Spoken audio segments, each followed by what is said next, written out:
So it could be many more people here. I would focus on active role of vegetation in landscape. So first, let's go to open thermodynamics. Plants are perhaps the most advanced instrument yet evolved for degrading incoming solar radiation. I think it's a very nice reading, the Thermodynamics by Schneider and Dorian Sagan. This is a picture we work also in Africa, which I use as a didactic. So this is visual view. You see sand, you see acacia forest on horizon, and oh, it's in Czech. So we have up to 60 degrees on sand. We have about 39, 40 in this succulent, and when we go inside the acacia forest, it's 20 there, and you see the trunks, how they take water. They are cool. I think we can stop here and think on it. So you see that vegetation is able to decrease temperature. It's near equator and full sunshine, and it's able to decrease temperature to 20 degrees, that you have a very nice environment inside. So I will go through energy from sun, distribution of the solar energy, principal role of water and plants in equalizing temperature differences, and then some case study. We use temperature images with thermovision cameras, sometimes satellite picture, meteor data for calculation of solar energy. Everything what I will speak about is based on some measurement and on quantification.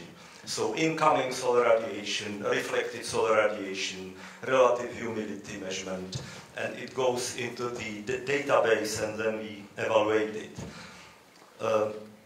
We use thermovision camera both in field or when you can fly with the airplane. And now, there is a sun over there and there is our Earth. And sun sends energy from 1400 to 1300 watt per square meter because we are on the elliptic way. And it goes through the atmosphere, and when there is a full sunshine, it will be 1000 watts per square meter. And speaking about CO2 effect or greenhouse gas effect, which is the so-called radiative forcing, it's just 1, 2, 3 watt per square meter, which is increase from 1750. I will not discuss it, but I will focus what we do with the huge amount of solar energy, which is coming to each square meter during the sunny day. Here it is in numbers, so 14, 12, 13, 21, depending on our position, and up to 1000 watt per square meter comes on landscape at sunny day. If there are clouds, here on vertical X is a watt per square meter. If there are clouds, we have 100 to 200, or even today less than 100 watts per square meter. It's cloudy, and if there is a sunshine, it goes up to 1000. So, sunshine up to 1000, and like today, less than 100 watt per square meter. These are clouds which reduces income of solar energy. Marco mentioned it, and I will just repeat. There is a sunshine coming, there is a reflection, alpha about 20% in vegetation, there is a ground heat flux, G, up to 10%, there is a photosynthesis and heating or warming of the stand. It's negligible, it's less than 1%, and there are two main fluxes. Either sensible heat, which is a hot air which is warmed from the hot surface, or latent heat flux, which is evaporation of water. And there is the most important cycle for our climate. It's evaporation and condensation. If you have 1 liter of water, you have to add 0.7 kilowatt hours of energy to evaporate it. And then you have about 1000 liters, not above, more than 1000 liters of water vapor, which then condensates on cool places and energy is again released. This is reason why in forest or lake there is a difference in morning and evening temperature, let's say 5 degrees, and in desert difference, the fluctuation 40 degrees. When we evaluate the solar energy distribution, for example, on concrete and wet meadow. This is a sensible heat. Most of the solar energy goes in concrete for sensible heat, in wet meadows for evaporation. It's here. When we convert, when we drain wet meadow, then most of the energy will be realized as a hot air. When we revitalize concrete or sealed area, then the solar energy will be realized as the evaporation. And this is here just to remind that 1 square meter drainage means that you release up to 300-400 watt per square meter in the hot air. This is nuclear power station. This is nuclear power station in our country, which has 2,000 megawatts. On sunny day, on 2 square kilometers, goes 2,000 megawatts of solar radiation. So when we look at the nuclear power station here from this distance, the sunshine which comes here is more than here is produced. And it's up to us what we will do with the solar energy. We can convert it either in the heat, or we can have here plants, water, and so on, and cycle it, the energy used for evaporation and growth of plants and so on. How to measure it? We measure the transpiration of trees. This is hopeless. You measure transpiration of leaves, or you measure the subflow from which goes via the trunk of the tree. There are thermometers there is some heating, and we calculate then from the asymmetry of the movement of the hot or warm water, how much water goes through the trunk. And then you have a sunshine, it's a red one, and you have a flow of the subflow, which means flow of water from roots into the leaves, and you see nice feedback, and then you can really know, you can calculate how much water was evaporated by one tree, and you can recalculate it, how much solar energy was used for the cooling or evaporation. If you have birch, which has a very shallow roots, then during the drought period, this is the sunshine and this is the transpiration rate. As the water goes down, this is blue, it's not logical. Blue is sunshine and red is transpiration. You see how transpiration goes down because the roots are shallow and they cannot reach water. If it is oak,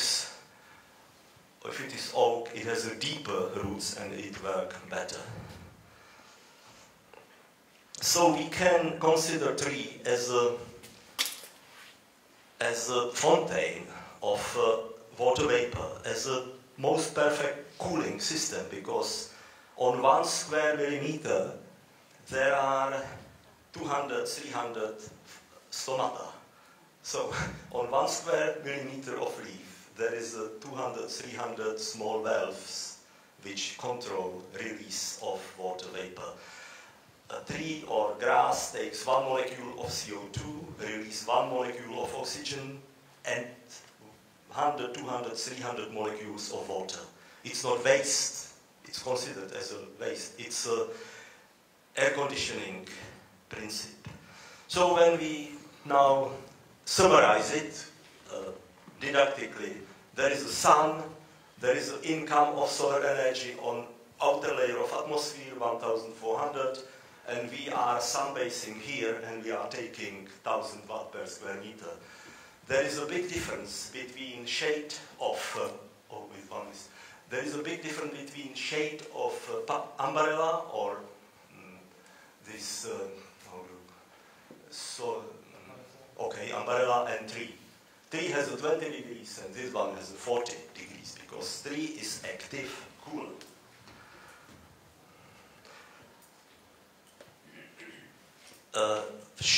Very brief excursion to Africa, 3,000 meters altitude. There is a village there which refused to cut forest because in other villages, after cutting forest, there were early morning frost and they lost small afternoon rain. Now we fly over the Mau forest in Kenya, and here you see this is a cut place and this is a forest. It's here. And the temperature here is 45 and the forest has 20. We go inside.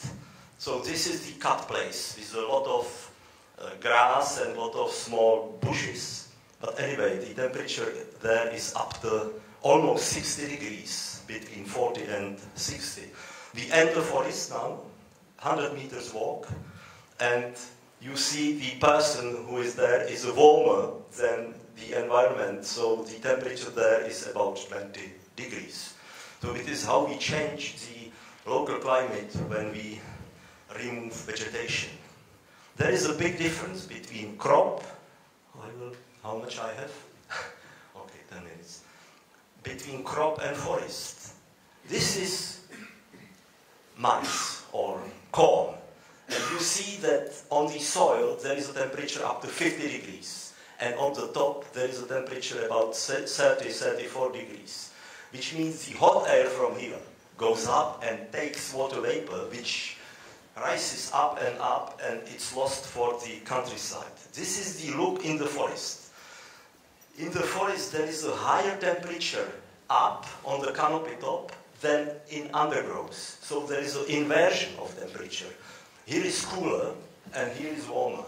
And the forest communicates with the atmosphere only via crowns. So there is a slow release of water vapor, and water vapor stays close to the forest. And there is a chance that it will come back night. It is what Marco mentioned. So forest really evaporates even more than the dry landscape. But it takes water back and it sucks water with this so-called biotic pump.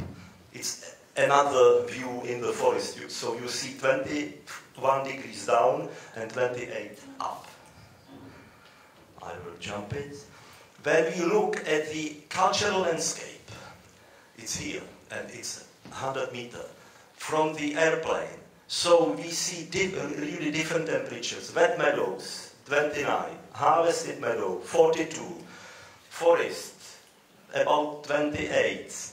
Water, asphalt, 50. So it is just to show that we really control temperature by the vegetation or by the land cover we offer. Now, fast view on the Königgrätz. We were asked last year to have a look on the function of small park. So we are on the roof of town hall, 60 degrees because it's fantastic. It's asphalt, 63 degrees. Then we look from this town hall to the park. You see trees, 30 degrees, lawn, 40, and shade, 28 degrees. We go inside the park, and the person here is warmer than the shade. So it's very comfortable in a hot day, because we irradiate the heat in the cool. So shadow of tree 27, tree 30, and the lawn, which is dry, 45. Then we go into the denser forest, and you see about 27 degrees, and it's again nice how the trees take water by their deep roots, because the trunk is dark, which means it has a low temperature. So understory, under 30 degrees. there was a plan, or there is a plan, to cut trees and to make it more nicely.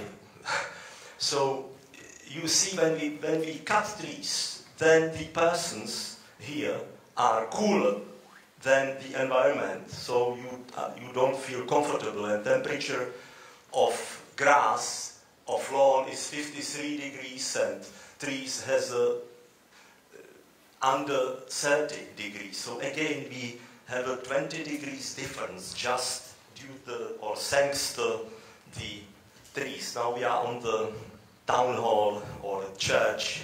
It's a church tower, and looking at the square where we have up to 55 degrees. We look now at the street which has a tree. It is this one. It's alley, 35 and roof above 50. Now we look at the street which doesn't have trees up to 50. Now we go down to this street. So imagine you are a mother with the pram, and you go here, 50, 52 degrees. We go into alley, 30 degrees. And when we look at our technological systems, so we are again back on the roof, and these are air conditioning system which makes climate inside the building. And one is, I think, 3.4 kilowatts. And because we know how efficient is the vegetation, even if it cools 300 watt per square meter, so these 100 trees cools with the power 1,500 kilowatts. So these 100 trees on the surface of 5,000 square meters, they are equivalent of 440, this air condition we showed. And there is one important thing. The air condition cools here inside and heats outside. Where does go heat from the plant, from the tree? Tree cools here, produces water vapor. There is energy in water vapor, and it will heat places where the dew point is reached.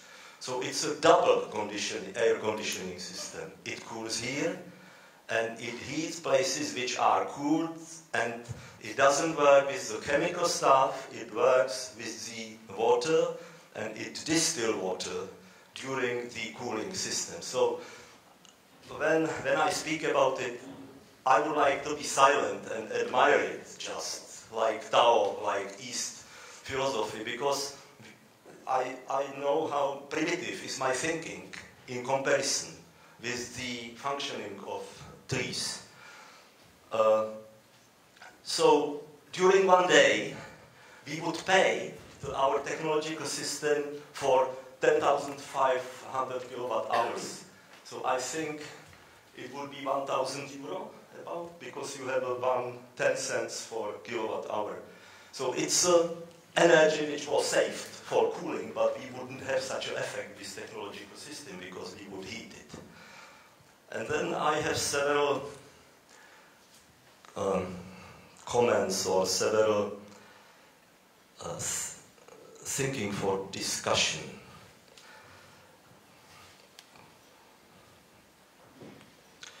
We have to be careful with the overheated surfaces, because overheated surface is dry. It's dry and therefore it's overheated. We think we save water, but all the water which goes from this overheated field, for example, goes high to atmosphere, and it is how we dry our landscape. We have to think how to cool our large landscapes. And therefore, when we stop desertification and bring back water and vegetation, we will have air conditioning, we will have more water, more biomass, more food, biodiversity, carbon sequestration, recycling nutrients, employment, no negative effect. So I belong to the super alarmist, because global average temperature is not good indicator for real climate change. Problem is the extremes. of temperature. And there is a, again, didactic example here.